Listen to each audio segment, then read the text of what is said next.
Hari ini juga topik firman Tuhan, yaitu bagaimana kita harus berdoa. Apa yang kita perbuat, saudaraku, supaya kuasa Tuhan turun memberkati Indonesia ini, saudaraku. Kita melihat satu contoh mengenai Israel. Israel pada zaman Raja Ahab. Keadaan Israel juga sangat parah pada waktu itu. Mereka telah meninggalkan Tuhan, meninggalkan hukum-hukum Tuhan. Lalu hukuman Tuhan berlaku atas Israel. Firman Tuhan berkata, saudaraku, bahwasanya hujan tidak turun selama 3 tahun lamanya dalam negeri tersebut. Kekeringan berlaku dalam negeri tersebut. Karena tahu pada zaman itu, saudaraku, mereka sangat bergantung pada pertanian. Dan kita membaca pada waktu itu, saudaraku, ada seorang janda, ini hanya satu contoh saja, saudara, untuk bisa menggambarkan keadaan pada zaman itu.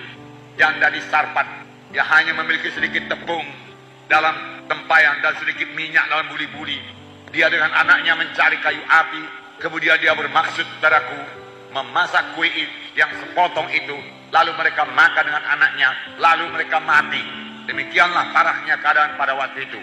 Setelah 3 tahun kekeringan, saudara. Termasuk keadaan pribadi kita masing-masing, saudaraku. Kalau keadaan kita sudah parah, boleh jadi timpa penyakit, kesusahan, kekurangan, dan lain sebagainya, persoalan. Saudara, mari kita lihat akar persoalan itu. Dan bertobat dari segala dosa. Kemudian berdoa dengan sungguh-sungguh kepada Tuhan. Bertobat dan berdoa dengan sungguh-sungguh. Kalau selama ini persekutuan kita sudah agak renggang dengan Tuhan, mari rapatkan diri kepada Tuhan. Cari wajah Tuhan, gapai Tuhan, bersekutu dengan Tuhan. Rasakan kembali kasih-Nya dalam saudara. Maka semua persoalan saudara akan diselesaikan oleh Tuhan. Dalam 1 Raja-Raja 18 ayat 17 dan 18 dikatakan di sini. 17. Segera sesudah Ahab melihat Elia, ia berkata kepadanya, engkaukah itu yang mencelakakan Israel? Jawab Elia kepadanya, bukan aku yang mencelakakan Israel, melainkan engkau dan kaum keluargamu. Sebab kamu telah meninggalkan perintah-perintah Tuhan, dan engkau ini telah mengikuti para Baal. Jelas sekali. Saudaraku, Ahab dengan mudah saja menuduh. Kaulah Elia yang membuat segala kesusahan ini. Dahulu engkau berkata, tidak akan ada hujan turun kecuali kalau kukatakan. Maka sampai 3 tahun ini hujan tidak turun. Maka segala kesalahan ini tertimpa kepadamu. Tanggung jawab mulai itu, hai Elia, dia katakan. Namun Elia berkata, yang kukatakan itu bukan daripada aku. Aku adalah Nabi Tuhan. Tuhan menyuruh aku mengatakannya kepadamu. Engkaulah yang bertanggung jawab karena engkau telah menyimpang daripada jalan Tuhan.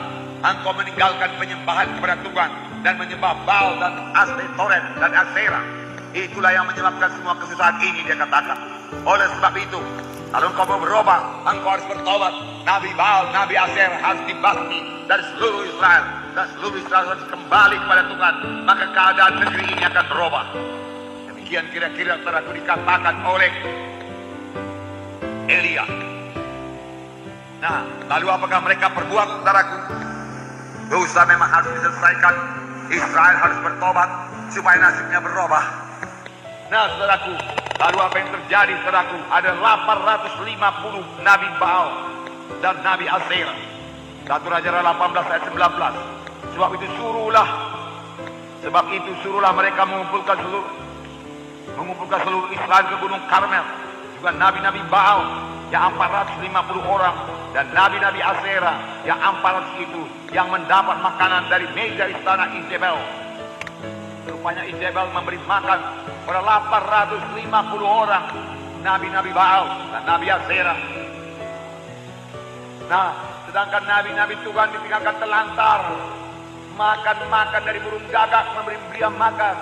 Di tepi sungai Kerit dia minum, dan ketika sungai Kerit kering, lalu Tuhan menyuruh seorang janda yang hanya mempunyai sepotong roti saja lagi untuk memberi makan Nabi Elia. Namun Nabi Elia terus hidup dan janda itu juga hidup karena mukjizat Tuhan masih berlangsung. Amin. Sampai sekarang juga mukjizat Tuhan masih berlangsung. Amin. Tepung tidak habis-habis, minyak tidak habis-habis sampai Tuhan menurunkan hujan ke atas muka bumi ini. Janji Tuhan waktu itu. Lalu Nabi Elia hidup, janda Sarfat hidup. Saudara, puji Tuhan. Demikianlah luar biasanya kuasa Tuhan menolong anak-anaknya pada zaman kelaparan. Sampai sekarang ini saya percaya, saudaraku, semua anak-anak Tuhan pasti diberkati Tuhan pada zaman krisis ini pun, saudara. Kemudian Elia berkata, ia menyusun kayu api, memotong lembu. Ayat 30b lebih dahulu saya bacakan. Lalu ia memperbaiki mezbah Tuhan yang telah diruntuhkan itu. Rupanya mezbah persembahan pada Tuhan juga sudah runtuh. Elia membangun kembali mezbah yang sudah runtuh itu. Bangun kembali mezbah doa saudara, amin. Kalau saudara sudah biasa berdoa 1 jam per hari, jangan kurangi. Perkokoh mezbah doa saudara untuk berdoa 1 jam per hari kepada Tuhan, amin. Itulah kekuatan saudara, itulah kehidupan saudara. Firman Tuhan berkata, Elia membangun kembali mezbah doa, mezbah Tuhan yang sudah roboh, dia bangun kembali. Pada hari ini mezbah doa yang sudah roboh, mari bangun kembali, amin. Karena bersekutu dengan Tuhan, setiap orang Kristen harus berdoa. Samuel berkata, dijauhkanlah aku kiranya daripada dosa, yaitu berhenti berdoa. Karena kamu berhenti berdoa buat Israel, berhenti berdoa buat bangsa dan negara kita, rupanya satu dosa di hadapan Tuhan. Banyak orang tidak menyadarinya, tapi Samuel menyadarinya. Dijauhkanlah aku kiranya daripada berbuat dosa, yaitu berhenti berdoa untuk bangsa Israel. Dia tidak pernah berhenti berdoa.